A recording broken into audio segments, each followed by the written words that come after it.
ఎంతగానో ఎదురు చూస్తున్న తరుణం రానే వచ్చిందని చెప్పాలి. ఇక మరికొద్ది గంటల్లో తెలుగు రాష్ట్రాల్లో సలార్ సినిమా సందడి చేయబోతుంది. ఈ విషయం పక్కన పెడితే ఇప్పటికే యుఎస్ఏలో సలార్ సినిమా పడింది.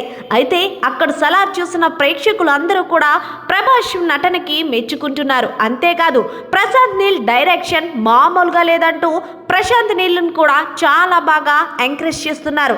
ఇక సినిమా స్టోరీ విషయానికి వస్తే ఇద్దరు స్నేహితుల మధ్య గొడవ జరిగి ఆ తర్వాత వీళ్ళిద్దరూ విడిపోయిన తర్వాత వీళ్ళిద్దరూ మళ్ళీ ఎలా కలుసుకున్నారు, అందులోని తన ఫ్రెండ్ గురించి ఏం చేశాడనేదే ఈ స్టోరీ.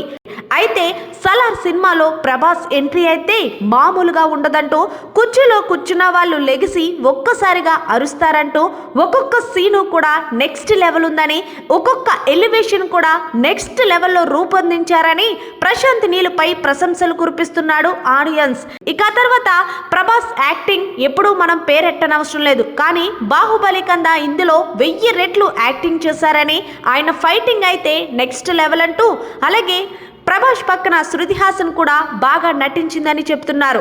అలాగే ప్రభాస్ పృథ్వీరాజ్ మధ్య స్నేహపూర్వకమైన సన్నివేశాలు చాలా హృదయపూర్వకంగా ఉంటాయని అంటున్నారు. ఇక మొత్తానికి సలార్ సినిమా ఒక్క రోజులో 5,000 కోట్లు కలెక్షన్ చేసినా కూడా ఆశ్చర్యపోనవసరం లేదంటూ యుఎస్ఏ రివ్యూస్ అయితే ఈ పాటికే రివ్యూస్ ఇచ్చేశారు.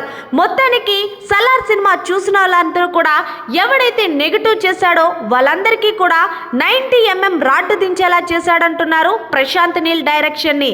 ఏదేమన్నా సరే యుఎస్ఏ రివ్యూ అయితే గనక సలార్ సినిమాకి 5కి అవుట్ ఆఫ్ 5 ఇచ్చేశారు.